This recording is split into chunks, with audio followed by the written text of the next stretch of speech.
கற்பனையில் மறைந்து கிடக்கும் மாய உலகிற்கு அழைத்துச் செல்லும் ஓர் மர்மங்கள் நிறைந்த மாயக் கதை இது.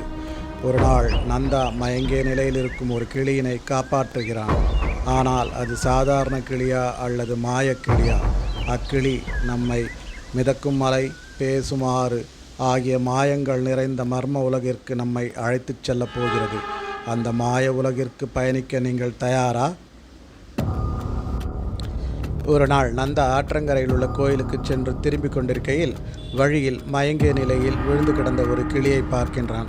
நந்தா அந்த கிளியை அருகில் சென்று பார்த்து கிளி இறந்து விட்டதா என்று சந்தேகிக்கின்றான். இருந்தாலும் மயங்கிய நிலையில் இருக்கின்றதோ என்ற சந்தேகம் கொண்டு ஆற்றிலிருந்து தண்ணீர் கொண்டு வந்து கிளியின் மீது தெளிக்க கிளி மயக்கம் தெளிந்து எழுந்து எதிரில் நிற்கும் நந்தாவை ஆச்சரியத்துடன் பார்க்கிறது. நண்பா, நீங்கள் யார்? எனக்கு என்ன நேர்ந்தது? இது என்ன ஆச்சரியம்? கிளி பேசுமா? ஆமாம், நான் ஒரு மாயக்கிளி.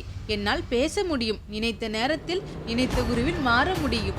ஆனால் என் மாய சக்திகள் என் சொந்த தேவைக்கு பயன் தராது. ஆமா, எனக்கு என்ன ஆச்சு? நான் கோயிலுக்கு போய்விட்டு திரும்பி வரும்பொழுது நீங்கள் மயங்கிய நிலையில் இருந்ததைக் கண்டு காப்பாற்றினேன். ஆமாம், நான் ஒரு மரத்தில் அமர்ந்து தூங்கிக் கொண்டிருந்தேன். அப்போது ஒரு வேடன் எய்த கல்லினால் ஏற்பட்ட காயத்தில் பறக்க முடியாமல் மயங்கி தரையில் விழுந்து விட்டேன். நன்றிகள் நண்பா. நீ செய்த உதவிக்கு கைமாறாக நான் உனக்கு இந்த மாய மணியை தருகிறேன். இந்த மணியை அடித்து நீ எதை கேட்டாலும் அது நிறைவேறும். ஆனால் ஒரு நாளைக்கு ஒரு முறை மட்டுமே இதை பயன்படுத்த முடியும். இதை கொண்டு நல்ல காரியங்களுக்கு பயன்படுத்து.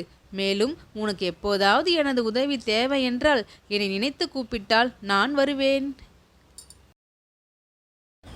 நந்தா மாயமணியினை கொண்டு தினமும் ஒரு ஏழைக்கு தேவையான உதவிகளை செய்து வருகின்றான். நந்தாவின் மாயமணி பற்றிய தகவல் அறிந்த மணி அதை கொண்டு அவனது பள்ளி நண்பனை பழிவாங்க வேண்டும் என தீர்மானிக்கின்றான். உடனே அவன் ஒரு திட்டம் போடுகின்றான். நந்தா, இந்த மணி பார்க்க ரொம்ப அழகாக இருக்குது. இதை நான் ஒரு நாள் வச்சுக்கிட்டுமா? மணி, இது சாதாரண மணி கிடையாது. இதை நாம் தவறாக பயன்படுத்தினால் இதனால் ஏற்படும் விளைவுகள் பயங்கரமாக இருக்கும். தெரியும் நந்தா, கண்டிப்பாக நான் இந்த மணியை தப்பாக பயன்படுத்த மாட்டேன். ஒரு நாள் என்கிட்ட இருக்கட்டுமே. சரிடா, எடுத்துச் செல். ஆனால் நாளை காலையில் கொண்டு வந்து தந்துவிட வேண்டும். சரியா? சரி நந்தா. மாயமணியை எடுத்துக்கொண்டு மணி தனது வீட்டிற்கு போகின்றான். வீட்டில் நந்தினி இதை கவனித்து விடுகிறாள். அண்ணா, இது நந்தாவின் மாயமணியாச்சே. இது உன்னோட கைக்கு எப்படி வந்தது? நந்தா கிட்ட கேட்டு ஒரு நாள் வைத்திருந்து தரேன்னு வாங்கிட்டு வந்தேன். மாயமணியே, நீ என் கூட படிக்கும் ரவியின் மூக்கை கப்ப முக்கா மாற்றிவிடு. மணியின் நடவடிக்கையில் சந்தேகமுற்ற நந்தினி அவனை கண்காணிக்கின்றாள். கட்டளையை கேட்ட மாயமணி பெரும் சத்தத்துடன் ஒரு பேரொளியாக பேசத் தொடங்குகிறது. அடே முட்டாள், நான் ஒரு பவித்திரமான மாயமணி. எனது சக்திகள் பொது நலனுக்காக மட்டுமே பயன்படும். ஆனால் நீ என்னை தவறாக வழிநடத்த கட்டளையிட்டதால் நான் உனக்கு சாபம் அளிக்கின்றேன். பொறாமை கொண்ட உனது மூக்கு சப்பையாகட்டும். மேலும் இவ்வூரில் பேய் பிசாசுகள் நடமாடும். இவ்வூரில் உள்ள ஆடு மாடுகள் காட்டு விலங்குகளால் கொடூரமாக வேட்டையாடப்படும். இதை சற்றும் எதிர்பாராத மணி பயத்துடன் என்ன செய்வதென்று அறியாமல் விழித்து கொண்டு நிற்கின்றான். சூழ்நிலையின் கோரத்தினை உணர்ந்த நந்தினி நந்தாவிடம் விரைகின்றாள். அண்ணா, ஒரு பெரிய தவறு நடந்து விட்டது. அதனால் நம்ம கிராமத்துக்கு பெரும் ஆபத்து வர உள்ளதுண்ணா. என்ன ஆச்சு நந்தினி? விவரமாக சொல். நந்தினி நடந்தவற்றை நந்தாவிடம் விவரிக்கின்றாள். அதே நேரத்தில் கிராமத்தில் பெரும் கூச்சலும் குழப்பமும் ஏற்பட அனைவரும் வெளியில் ஓடி வருகின்றார்கள். நந்தா, என்ன ஆச்சு நம்ம கிராமத்திற்கு? நம்பா, என்னாச்சு? நம்பி ஏன் பலத்த மாதிரி இருக்கின்றாய்? ஊரில் என்ன பிரச்சனை? வாங்க எல்லாரும் போய் பார்க்கலாம். அனைவரும் ஊருக்குள் போகிறார்கள். அங்கே அவர்கள் கண்ட காட்சிகள் மிகவும் பயங்கரமாக இருந்தது. ஆடு மாடுகளை காட்டு விலங்குகள் துரத்துகின்றன. அதே நேரத்தில் பயங்கர சத்தத்துடன் சில ஆவிகள் ஊருக்குள் பறந்து மக்களை அச்சுறுத்துகின்றன. அனைவரும் வீட்டுக்குள் முடங்கிவிட்டனர். வெளியில் பேய்கள் மற்றும் காட்டு விலங்குகளின் அட்டகாசம் கொஞ்சம் கொஞ்சமாக அதிகரிக்கின்றது. நந்தாவின் வீட்டில் நந்தா, பாட்டி, அப்பா, நந்தினி மற்றும் மணி ஆகியோர்கள் இச்சூழ்நிலையை எப்படி சமாளிப்பதென்று பேசுகிறார்கள். நண்பா என்னை மன்னிச்சிடு. நான் செய்த தவறு என்னையே நம்ம கிராமத்தையும் பாதிச்சிருச்சு.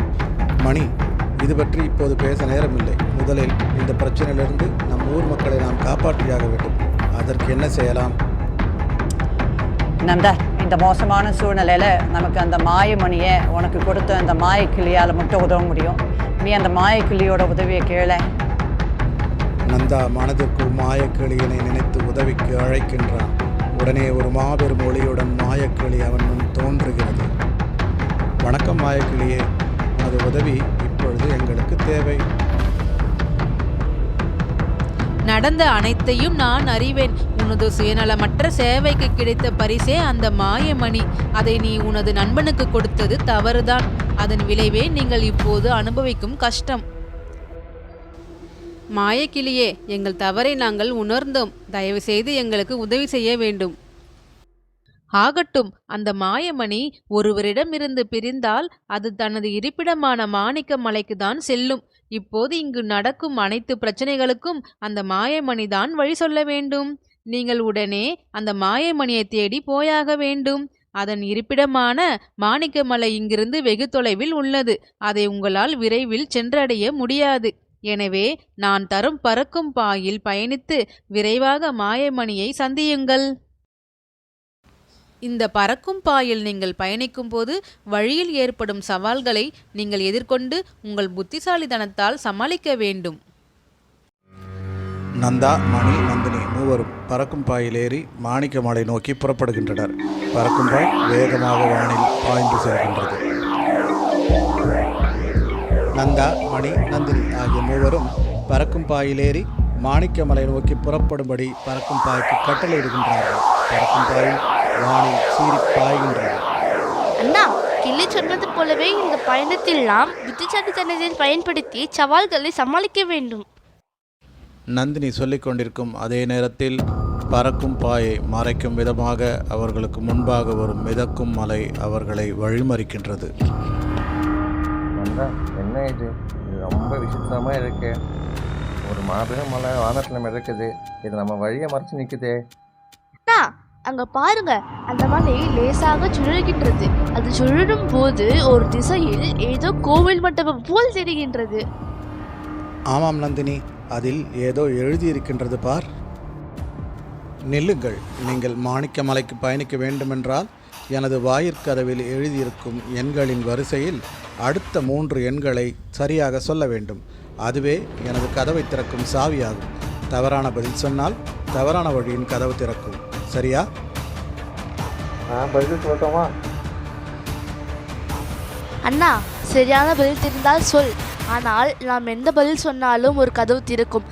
தவறான பதில் சொன்னால் நாம் வழி தவறி போக வாய்ப்புண்டு. எனக்கு ஏன் வம்பு? ஏற்கனவே வாயை கொடுத்து மூக்கை தப்பியாக்கிட்டேன். நீங்களே சரியான எண்களை சொல்லுங்க. அண்ணா, அந்த எண்கள் அடுத்தடுத்து வரும் வரிசை எண்களே அதே எண்களால் பெருக்குவதால் வரும் விடையாகும். நாமும் அதே முறையில் விடுபட்ட எண்களை கண்டுபிடிக்க வேண்டும். அருமையான பதில். இனி நீங்கள் தொடர்ந்து பயணிக்கலாம். நந்தினி சரியான பதிலை சொன்னவுடன் மிதக்கும் மலை திறந்ததும் பறக்கும் பாய் தொடர்ந்து பயணிக்கின்றது. பாய் பறந்து கொண்டிருக்கும் பொழுது திடீரென பயங்கர இடியுடன் கோரமாக மழை பெய்ய தொடங்குகின்றது. ஆனால் இந்த மழை நம்ம பயணத்துக்கு எடுத்துன போல இருக்கே, என்ன செய்யறது? ஏய் சிறுவர்களே, உங்களது பயணம் மாணிக்கமலை நோக்கி என்பது எனக்கு நன்கு தெரியும். ஆனால் மாணிக்கமலையின் பயணம் அவ்வளவு எளிதானதல்ல. இந்த மழை நின்றால்தான் உங்களால் தொடர்ந்து பயணிக்க முடியும். மின்னலே, இந்த மழை நிற்க நாங்கள் என்ன செய்ய வேண்டும்? அடே முட்டாள், மரியாதையாக பேசு. அதோ இங்கே பாருங்கள், ஒரு பிசாசின் தலை மட்டும் அந்தரத்தில் தொங்கிக் கொண்டிருக்கின்றது. அந்த தலை அதன் உடலுடன் சேர வேண்டும். அதற்கு நீங்கள் எனது கேள்விக்கு சரியான பதிலளிக்க வேண்டும். தவறான பதில் விளைவு மிகவும் மோசமானதாக இருக்கும். மின்னல் தேவனே, ஆகட்டும், நாங்கள் உங்கள் கேள்விக்கு சரியான பதிலளிக்க முயற்சிக்கின்றோம். நீங்கள் கேள்வியை கேளுங்கள். ஆண்டி முதல் அரசன் வரையிலும், பேராசைக்காரன் முதல் பிச்சைக்காரன் வரையிலும் திருப்தி அடையும் 3 எழுத்து. கேள்விக்கு பணம் என்பதே சரியான பதில். அடே அடிமுட்டாள், நீ கூறியது தவறான பதில். தவறான பதில் சொல்பவர்களும் உடலற்று போவார்கள். எனவே நீயும் உடலற்று அந்தரத்தில் அலைவாயாக. நந்தினியும் நந்தாவும் பயத்துடன் மின்னலிடம் உதவி கேட்க, மின்னல் தனது கேள்விக்கு சரியான பதிலை சொல்லி பயணத்தை தொடர, வழியில் ஏற்படும் தடைகளையும் உங்கள் புத்திசாலித்தனத்தை மறைந்த உடல் தலையுடன் சேரும் என்று கூறியது. மின்னல் தேவனே, தங்களது கேள்விக்கு உணவு என்ற 3 எழுத்து வார்த்தையே சரியான பதிலாக இருக்கும். சரியான பதில் கூறினால் மட்டும் போதாது, அதை விளக்கவும் வேண்டும். யாராக இருந்தாலும் உணவு மட்டுமே போதும் என்ற திருப்தியை தரும். மிகவும் சரியான விளக்கத்துடன் கூடிய சரியான பதில். சரியான பதிலை சொன்னவுடன் அந்தரத்தில் தொங்கிக் கொண்டிருந்த பிசாசின் தலை அதன் உடலுடன் சேர்ந்து ஓர் அழகிய மனிதனாக மாறியது. மேலும் தனக்கு ஏற்பட்ட சாப விமோச்சனத்தை சரியான பதில் சொல்லி தீர்த்ததற்கு நந்தினிக்கும் நந்தாவிற்கும் நன்றி கூறி மறைந்தது.